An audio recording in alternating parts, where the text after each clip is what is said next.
Good afternoon. You've joined us on Likeable Science. I'm your host, Ethan Allen, and broadcasting here from the ThinkTech studios here in Pioneer Plaza. With me today in the studios is an imagination expert, Khevin Barnes. Welcome, Khevin. Welcome to me, thank you, and as well to you, and to this guy over here too. And yes, we actually have a very special guest too, and we'll get to Socrates a little later here. Okay, sounds good. But Khevin is quite an incredible character.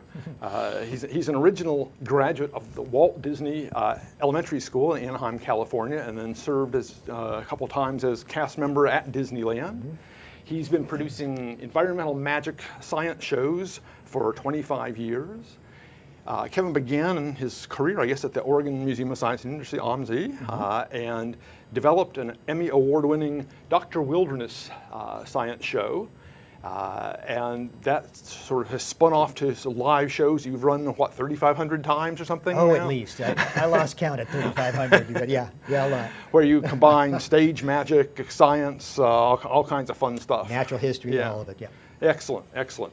So we'll just jump right on into this. Okay. You know, it's funny when you introduce yourself as an imagination expert, I got to say, you know, you think people, hey, you got a job, you're a fireman, or you're a nurse, or you're an airline pilot. Right. You know, but imagination expert doesn't appear in that same list of job titles. That's so why I chose it, yeah. Well, tell me a little bit more about what an imagination expert is. I'll try. First of all, I truly believe, Ethan, that we're all imagination experts. Huh. Now, the reason I know that to be true is if you look at any kid, us included, we had it. You know, we knew exactly how to do it, what it was all about. So we only kind of lose that expertness as we grow older, I think. And not everybody, but it's just kind of a natural process. But I'm really not an expert at anything. I've always thought that when you are passionate about something, you want to learn about it, you become that thing. So nobody starts out as an expert, right? And I'm still not there, but I'm so interested in this idea that I'm in the process of becoming an imagination expert. Oh, that's intriguing. You know, there's a common perception that one's interests lead one to learn something and become an expert in it. Mm-hmm. But it turns out actually one's talent and expertise in an area typically spurs one's further interest in it too. So that's, I believe so. There's, I guess, a reciprocal Absolutely. linkage there. And it goes on for your entire life right. if you're passionate about this particular idea. Yeah. And so when did you figure out that you were going to be an imagination expert? Well, I figured out that I was going to be a magician, which really kind of started this whole thing when I was 12. Okay. And I had a very clear vision of this. And a couple of things happened back then. The first thing was I visited my first magic shop.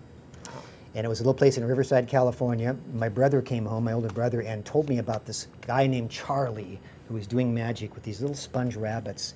And he tried to explain it to me, and he couldn't, but he said it was so amazing, you got to go see it. Well, at 12, I wasn't supposed to be going downtown by myself, but I did.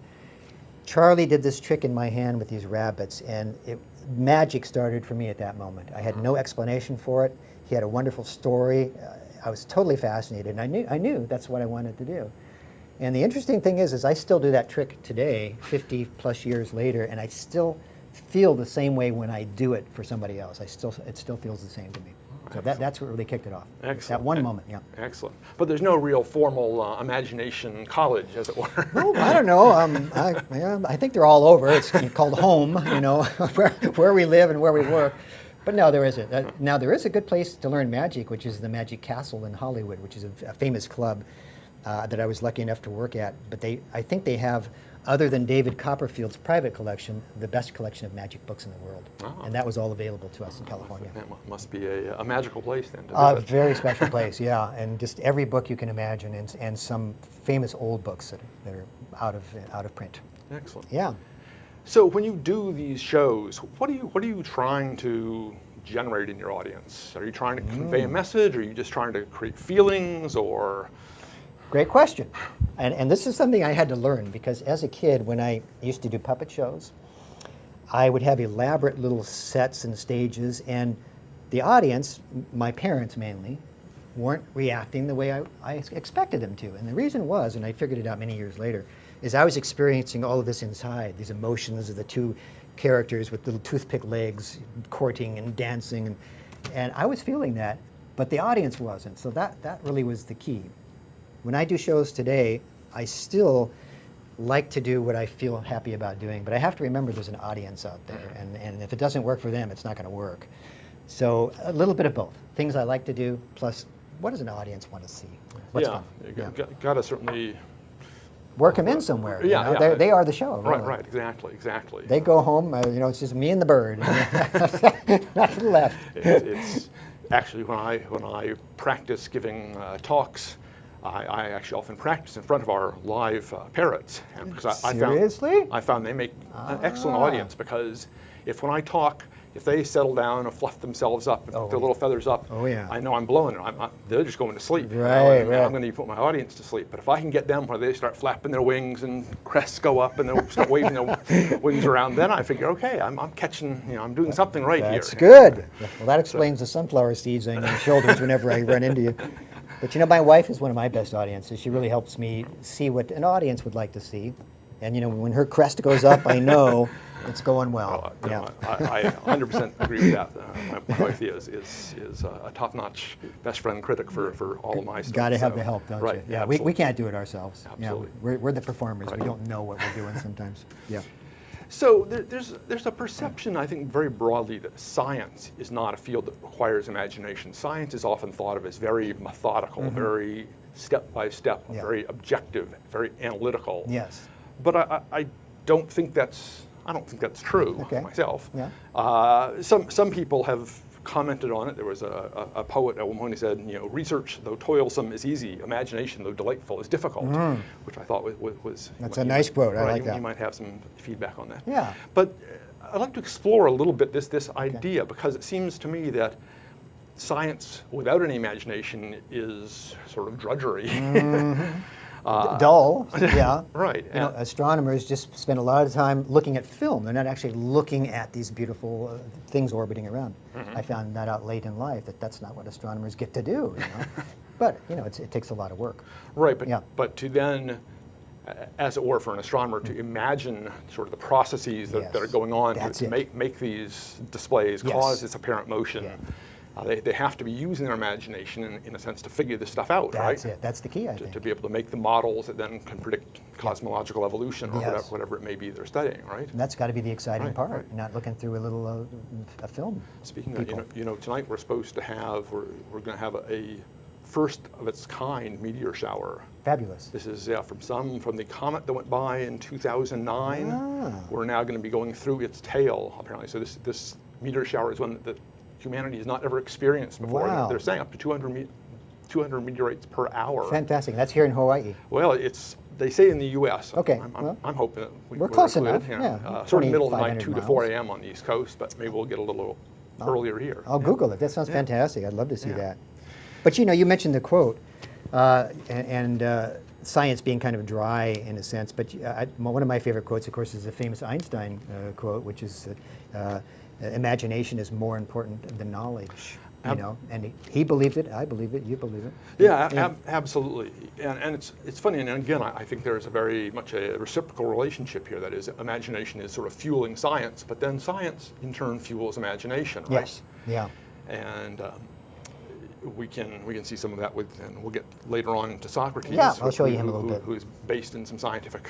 A lot of science behind this guy. Right. Yeah. And a lot of imagination. That's the beauty of him. That's really where this ties it together. Right. And I'll talk about him after a bit too. Yeah, absolutely. So, do you see a difference sort of today as the science and technology have advanced so much from when you were a kid, when things weren't quite as sophisticated in terms of science?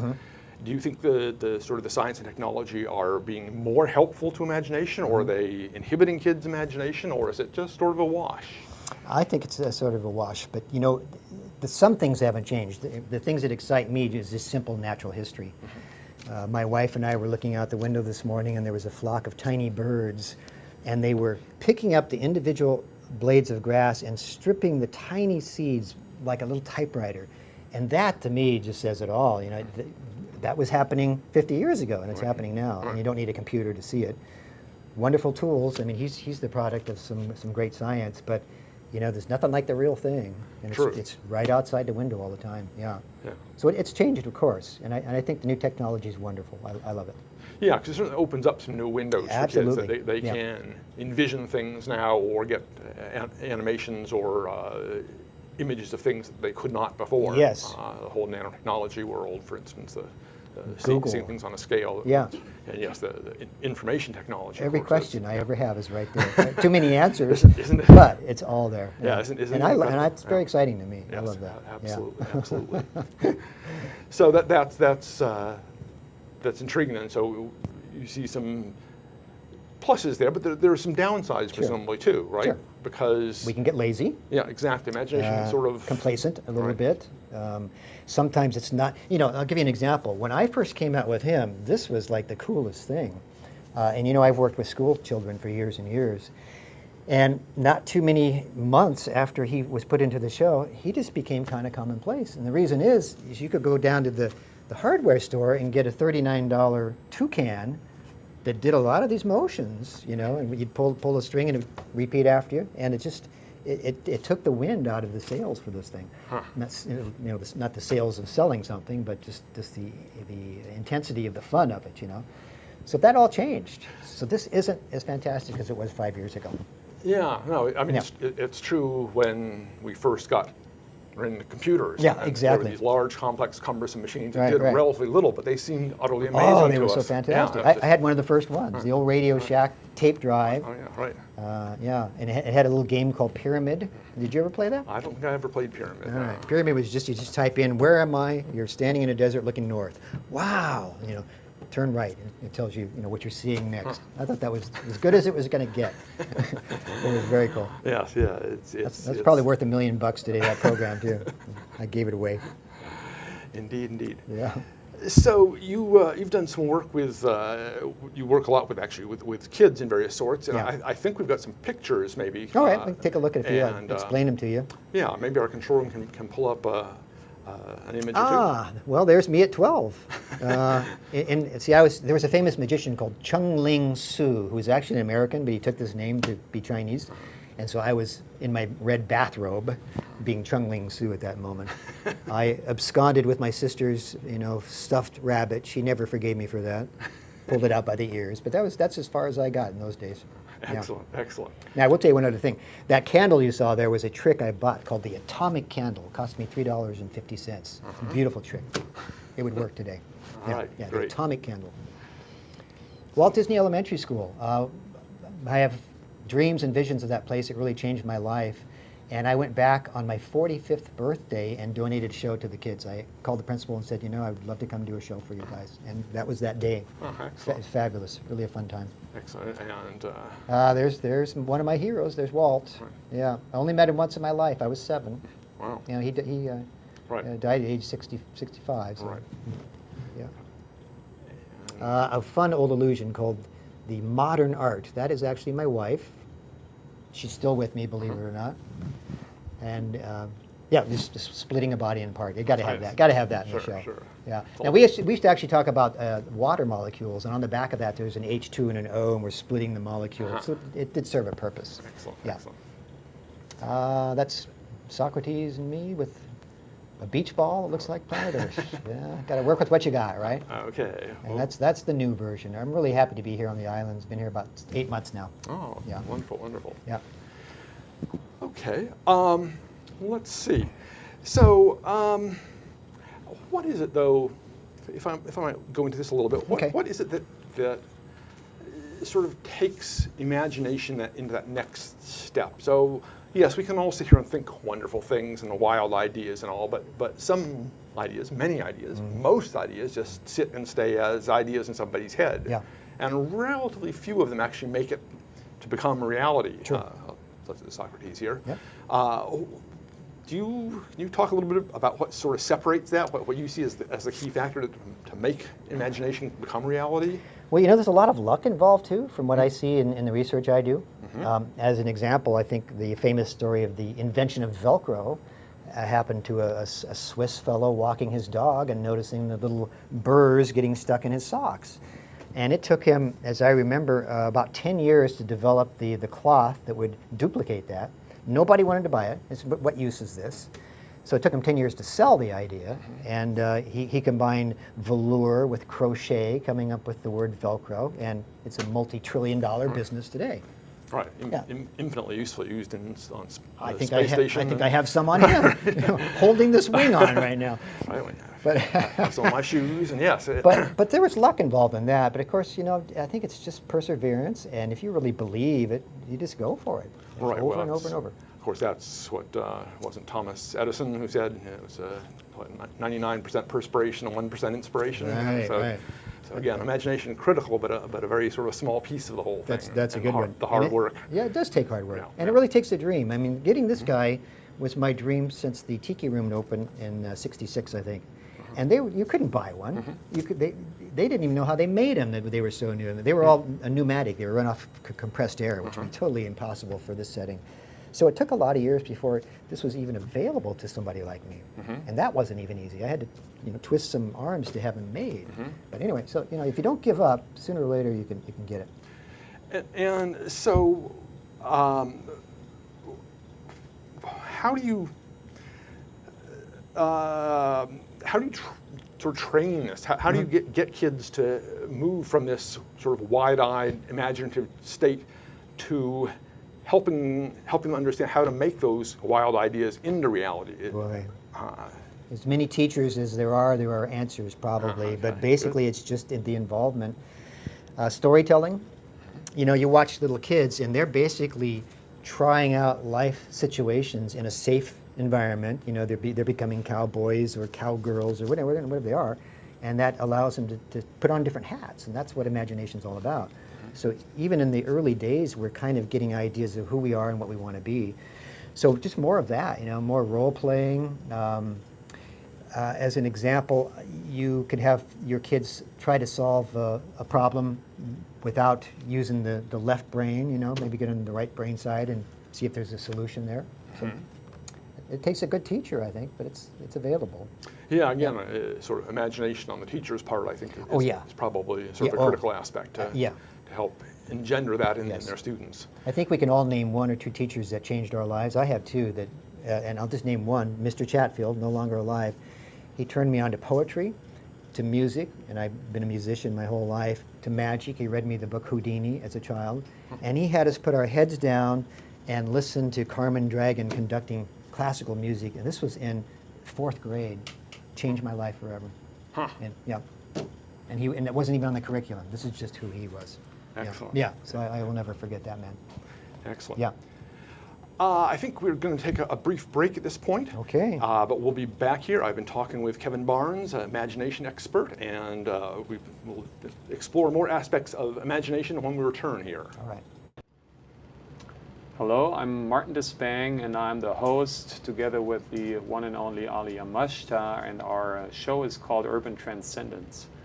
And Urban Transcendence is about identifying where we have a unique situation of a vibrant city in one of the most beautiful natural environments. So how these two can coincide, sometimes conflict, how they could find reciprocity in the 21st century is what we're excited about. And we're planning on bringing in a diverse body of guests, both from the arts and the science and the established and the wise and the emerging generation. So hope you will join us. We'll always be on Thursdays from 1 to 2 p.m. I'm Hong Jiang, host for Asia in Review on Tuesdays. And I'm David Day, host for Asian Review on Thursdays. Both of us broadcast our respective shows at 4 p.m. And my topics tend to deal with questions related to environment, culture, history, and sometimes human rights. And my shows tend to be on international business, foreign policy, geopolitics, and national security. And you can watch our shows live on the ThinkTech website at thinktechhawaii.com. And you can also watch us on YouTube or Olalo. So come join us on Thursdays at 4 p.m. I'm David Day. And on Tuesdays at 4 p.m., I'm Hong Jiang. Aloha. Aloha. And we're back here with us on Likeable Science here at ThinkTech Hawaii. I'm your host, Ethan Allen. With me today in ThinkTech Studios is Khevin Barnes, imagination expert. And our special guest, Kevin's toucan Socrates. Socrates. Now, Socrates is an interesting beast, as it were. Yeah, he is a beast. A very interesting melding, as we were talking about earlier, of imagination and science, Yes. in the sense that he had to be conceived of in someone's imagination, but then built very, very much by science. Do you want to tell us a little bit about Socrates? I will. Demonstrate? Yeah. I was inspired, of course, by Walt Disney. Walt Disney coined the term audio animatronics. And a lot of people don't know what that means. And basically, in the old days, an audio signal, a little beep, opened up a servo. It wasn't done electronically. It was an actual sound that made something open up, which then in turn shot some compressed air into the wing, for example, and caused that movement. So that was, really very low tech, well, by today's standards. Nowadays, all the Disney birds are run pneumatically out of compressed air because there's so much repetition that they would break down if it was something electronic. This is an electronic bird, and he's got just 7 tiny little servo motors just in his neck alone. I'm going to start him up right here. You just kind of see, once he begins to come to life a little bit, some really fun things begin to happen there. Excellent. So lots of fun movement in here. Now I'm going to give him a little bit of voice. Would you like to hear that? Sure. All right. Now I've got a program in here which has both of our voices on here, but you can hear how we interact live when we're doing our shows. Sure. So basically this is how. So this little guy really took a couple of decades to produce, right? Right. So I want to take just a moment to introduce my partner. He's a character who truly is a descendant of Walt Disney's imagination.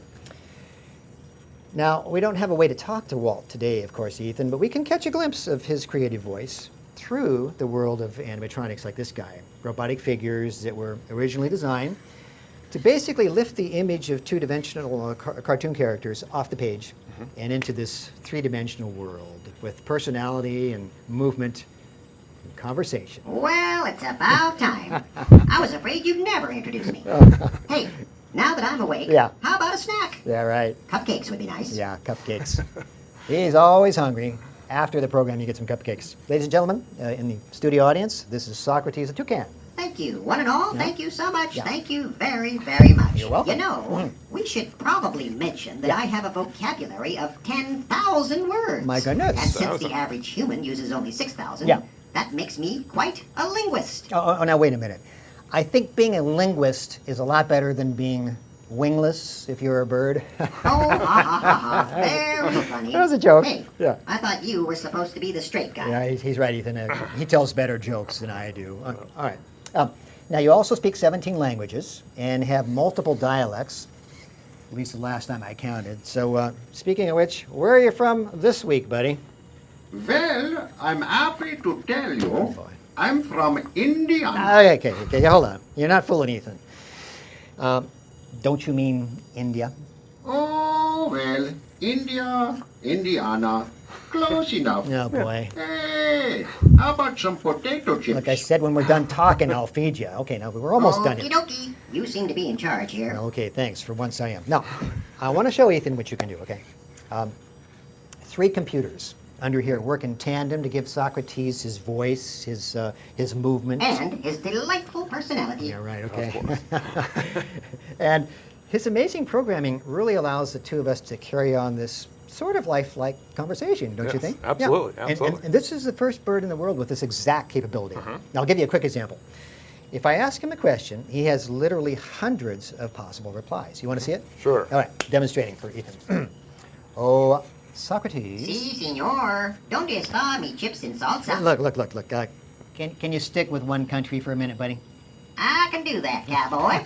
How about Texas? Wait a minute. You're not fooling anybody here. Texas is not a country. Well, somebody better tell them All that. right. You know what? Texas, it's a state. You know, there's only one state for the two of us. I believe I know what that is. You know what that is? The state state of of confusion. All right. There's Socrates, guys. Just a little Excellent, example of him. excellent. So that's very, very neat how that, Yeah. how you get the interactivity there. It is a fun thing that I developed, and it took me about 10 years of stage work to actually get this sense of timing down. Wow. I don't know if your cameras can catch this, probably not, but a lot of electronics involved down there. Yes, I'm going to indeed. shut him down by hitting this little button, give him a rest, and Okay. that is Socrates. Wow, the whole My dream come true. Yeah, many years of dreaming. that's so that's a very nice example of the interplay then of technology, how technology I think underpins something lifelike, and Real how- life, and yeah. yet you could understand how a kid, particularly seeing this, will be very inspired and have imagination triggered to. Well, this kid was. But seriously, now we have the iPads. Anything is possible. You can have any kind of animatronic happen, which is fine. I mean, but you can't fight evolution, and so he's been a great asset to my shows, and I've loved having him, and I'll never get tired of him. No, it is amazing what's available now through technology. Yeah. I was recently putting together a grant proposal to have kids basically design coral reef communities on the computer. Fabulous. And animate them, essentially design and build the fish, Have the fish, using photographs and movies from them to get the movement and all, and generate the behaviors of predators and prey and herbivores feeding on the algae and all this, and have the kids essentially all working more or less on a shared world where they keep adding to it and building it up bigger and more complex. I love it. And richer. So it's Like SimCity for exactly. aquatic SimCity. Right, a sort of underwater version, right? I think it's fabulous. I would have loved that. Actually, I would love it now. But yeah. We're hopeful. It is interesting in these days. More and more, you're hearing talk about the skills of computer coding being considered a necessary 21st century skill for kids to learn. That is interesting. Yes. Just to communicate about, really communicate their thoughts in an effective way. It's no longer just being able to speak them or write them down on a piece of paper. You really have to be able to put them on an app, basically. Well, my day was typing class, but that's all changed. Yeah. Who's learning to type anymore? Well, I guess we need it on keyboards, but they're going away soon. I'm pretty sure. Yeah, I mean, again, the voice recognition is better and better now.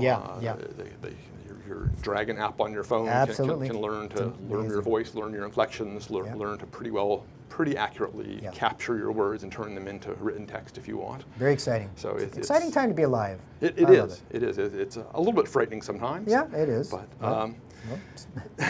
But looking out the windows all day too, So where do you see sort of the technology going? Looking at Socrates, looking at this technology, the iPads you say today. Where do you see this going in terms of imagination? Do you have? Boy, I wish I could be around longer to see where it's going, because I'd love to come back in a couple hundred years. Who wouldn't? One of my dreams is to be able to watch us land a human being or 2 or 3 on Mars in my lifetime. I followed the space program from Sputnik on, like so many of the young kids did. But I mean, it's just that's where it's going. It's going out there, and it's never going to stop. And it's also going within. I live in a Zen center, and the studies that I've done just on me, it's incredible, and it doesn't take much. It just takes some quiet listening and observation.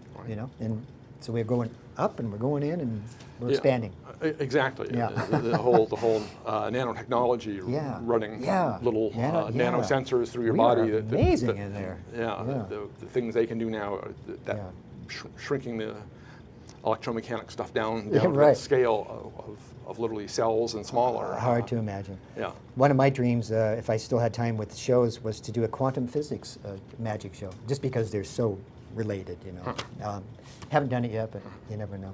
Yeah, and that's the thing I don't know that much about, but I'd be happy to learn more. That'll be Richard Feynman and all those guys. If you could explain it, you'd be doing the world a great favor. I'm not sure I could explain it, but at least I could pique some interest. And boy, that is so magical. How's that possible? Well, that's sort of what we're trying to do here a little bit. Is pique interest in science, make people understand that science is really sort of part of their lives. It's very accessible to them. That we can all sort of think scientifically. Use the scientific process, as it were, processes, to make sense of the world and understand the world. That's so absolutely critical. Every time we get in our car, we're getting in a spaceship of sorts, with a huge tank of fuel under us and all the electronics. I mean, it's no different. It's just smaller, Right. I mean, the amazing amount now of computational power in your car, and it's growing by leaps and bounds now. The thing that excites me, being very nearsighted, is the cars that drive themselves. And they've had those now get out on highways and drive for hundreds of miles, basically in regular real world traffic, and they the ones they've had so far have done pretty well, basically. That's what I hear. Yeah, I've been reading about them. You know, yeah. I think it's going to be a very interesting transition when you get more of those on the road. Yeah. And when you begin to get this sort of a real mix of automatic driving and Right. people driving. Right, it's going to be a right. very difficult place to get past. It's going to be tough for a If while. you get everybody automated, everything should run pretty smoothly. All the cars will chat with each other and know how That's right. what the other ones are all doing. Hopefully. But yes, they can't talk to a you know. Evolution is not always easy. You know, I was in Nepal when they were bringing in electricity for the first time in a tiny village, and they were scared to death that people were going to electrocute themselves. They really didn't even know what it was that much in this particular village, but it was inevitable that it was going to happen, and that was 20 years ago. So I'm sure they've got electric toothbrushes, and you know, like you say, there's a good and bad side to all of this. You know? Yeah, it's amazing in some of the more remote Pacific Islands now. You find kids with the iPhones and Everywhere. things like this, even though Yeah. they have lousy internet connectivity there. You know, Right. no real cabling Yeah. out there or anything like that, and are living very low-tech lifestyles Very in so many simple ways. lives, yeah. But in some ways, they've jumped over and made that leap. And that's what kids are always going to do. Right. Always going to want to understand. And the same way, I guess, in large parts of Africa, they aren't putting in the phone infrastructure because there's no need for landlines, particularly. Everyone has their That's iPhones right. now. And, They've avoided that whole step. right. Yeah. And That they're makes using sense. it in new creative ways.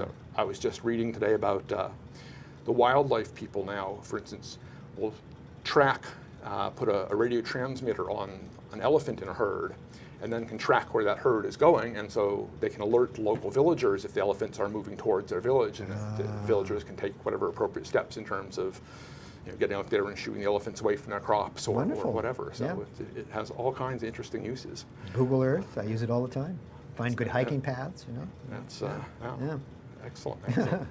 So wonderful uses of technology Yeah. and imagination there to go. Well, excellent. Before we move on, I think we need to take one other break Okay, here. that sounds good to me. Khevin Barnes with me, imagination expert with me, Ethan Allen, your host on Likeable Science here in ThinkTech Studios. We'll take a brief break and then we'll come back. I'm Jay Fidel. That's Sharon Moriwaki of the Hawaii Energy Policy Forum. And every Wednesday we have Hawaii, the State of Clean Energy. We've been doing it for some time now, and we have some fantastic guests on there, unbelievable guests who give us insight into what is going on in a very complex, sometimes very confusing, sometimes very disappointing area of progress in the state. So we love doing this. We love meeting them. We love talking to them. We love having their ideas out on the table. So maybe, just maybe, we can all make some sense of what's going on. Sharon, what do you think? I think that's absolutely correct. We enjoy ourselves meeting with all these people and hearing about the energy and the state of clean energy, and hopefully we advance clean energy for the state. So it's terrific. Join us. Come Okay, join it's us. every Wednesday. Okay, Wednesday is Energy Day. Every Energy Wednesday, Wednesday. 4 to 5 p.m. Hawaii, the State of Clean Energy, here on ThinkTech Hawaii. Energy We'll see you Wednesday. there. And we're back on Likeable Science. I'm your host, Ethan Allen, here on ThinkTech Hawaii. With me in the ThinkTech studios is Khevin Barnes, imagination expert, and Socrates, imagination product, I guess. That's it. And we've been having a lively discussion about the various uses of imagination and how imagination interplays with science. I think before we get into sort of a culminating dialogue, Okay. I thought we might want to look. You had sent me a few more images all right. that I can explain a few of Yeah, these. yeah. Oh, there's a left and right brain. Right. I think that's pretty common knowledge. Look, the right one is much more fun. And we all use both. Yes, right. I was Yeah. going to say it. Yes. That's an area was at one point very faddish to talk about left brain, It right was, brain, yeah. and- It was like the type A and type B Right, personalities right, were right. faddish for a while, yeah. And I don't know what it all means, but it is kind of fun to think of it in those terms. Yes, I worked at Legoland for a year doing shows. Okay. That's my Legoland version there. Uh-huh. Dr. Wilderness has been the character that I've been most connected to, and we just kind of invented that out of the blue. I started out in Portland, Oregon, and needed a character name, and I was Professor Bristlecone, after the bristlecone pine. And we were talking about maybe doing our first television show, and I I just wanted a name that would maybe last longer and be a little more international. So we came up with Dr. Wilderness. And so my original shows were really all about natural history. And I branched out becoming a nonprofit and doing a lot of corporate programs in schools about water conservation, energy conservation. And that kind of took me in that path for a long time. But it was all good. San Diego, Balboa Park, lovely place. I performed every year, donated a show. The biggest Earth Day event, one-day event on the planet. We had 60,000 people in one day every year, and I'd love to go out and do my show every year and donate a couple of shows. Yeah. One of my inventions, I float in a cardboard box. There's only one other magician doing it because he's my buddy. I gave him the rights to it, but I actually step in a box on stage, float up about 4 feet, fly around, come back down. Nobody else has it. Nobody else is getting it either. Yeah. But it's a great trick. You know, you talked about inventions. Right. I dreamed, this came to me at one night, I was actually in bed, and the idea, backtrack a little bit. You know, magic obviously is done with props. I mean, you know, we're using science behind it. And there are probably only fewer than 10 ways to levitate something or someone. You know, if you boil it down, there's only so many ways you can do it. This way appeared to me, which is the 11th way, as I was going to bed, and I found a guy to make a prototype, and I thought this would really look good, and it turned into that trick. Interesting. So just as I was drifting off to sleep. It is interesting how we imagine things sometimes in the middle of the night when we're as you say, drifting into sleep. Yeah. I had similar experience in the middle of at the end of my graduate work. I was trying to figure out what all my data that I collected for years and years meant. What it meant. I was having no luck at all doing this until literally in the middle of one night I suddenly woke up and I said, this is how it all fits together. This piece and that piece, and they all work together. I left my bicycle, rode into the laboratory at 2 a.m. My goodness. Got on my crude little word processor and started writing the stuff up. This is real stuff. I love it. That's how you do it. And it happens. I mean, you hear this. Right. Yeah. Two examples right here at this table. I love that. So, you know, imagination is a very, it's a great concept. It's a powerful tool. Are there ways to measure it? Wow. Can you quantify it in some way? Or is it really not in that realm? I don't know that it is. I mean, you can always look at the results of it, but so many other elements come into play. So how much of that was just imagination? I don't know that there is. It's a really great question. Yeah, it plays a large role. I know that. Right. I suspect somehow measures of creativity might, to some extent, begin to get at measuring I think imagination. So. Yeah. Kids who are highly creative are presumably pretty imaginative, and vice versa. Yeah. There's at least, I would bet, a strong correlation there. Yeah. There's a theory that's been put out, which I think makes a lot of sense, and I'm sorry I've forgotten the fellow's name who came out with it. But his research told us that the way imagination progressed in humans was that years ago, when Neanderthal people were around, before written language and before even verbal language, we had to remember things by telling stories, because we couldn't write it down. So it was before written language. So we would tell stories to pass on information, and those stories required imagination to show the shape of the moon or whatever. And his theory was that's how imagination in humans really got a kick. Interesting. Off. Yeah. Imagination as a product of language. As a product of language and a necessity to carry a story. So presumably humans might be one of the at least very few species with any real imagination. I wonder, I always think my cat had it, but I don't know. I mean, I don't know how you measure it. Right. I saw some amazing things there in that cat. Right. And certainly some, dolphins, for instance, have a very sophisticated communication system. Yeah. Apparently. I'll give you one more example. We have a second here. Sure. I was in Oregon just hiking, and there was a tree, and there's a beautiful spider web in between the tree, one of the big tree spiders that we have out there. And I sat there, and I picked up just on a whim, picked up a little piece of a pine needle, and I flicked it onto the web, which probably was not a real nice thing to do, but I was curious. I wanted to learn something. I watched that spider come out, realized that this was not something he was going to eat. I watched him cut the little piece of the pine needle out of his net and then weave in all the parts and discard it, throw it out. Now, what's going on there, Yeah. I don't want to jump to conclusions, but something irritated that spider, or at least told him that doesn't belong there. Right. And he had the wherewithal to zip it back together exactly the way it was. I sat there and watched that for 30 minutes, amazed. Yeah. That's amazing. Yeah, I mean, so yeah, there's imagination in places we probably don't know about. Right, now that arguably you could figure ways that behavior could originate Exactly. without any imagination I'm at sure all, I'm missing something, yeah. But, yes. And as a scientist, I don't want to jump there, but it was a really powerful moment to watch that mechanism Indeed. at work. Yeah, Right. yeah. So presumably though, and again, sort of getting back to this question of sort of education and imagination, you want to promote creative thinking in kids. You want to give them outlets to express their creativity, encourage them in that if you really want to promote their imaginative abilities. Yeah. And as opposed to sort of saying, no, there's only one way to do this. Yeah, answer the questions and you get your A. Right. Yeah. Well, I think fewer and fewer teachers are teaching that way. I haven't been in school in a long time, but the ones that I see when I go into schools, some of them will say, come see our science class. We're so excited about it. And I always do. And I'm amazed by what some of the teachers, they're so imaginative.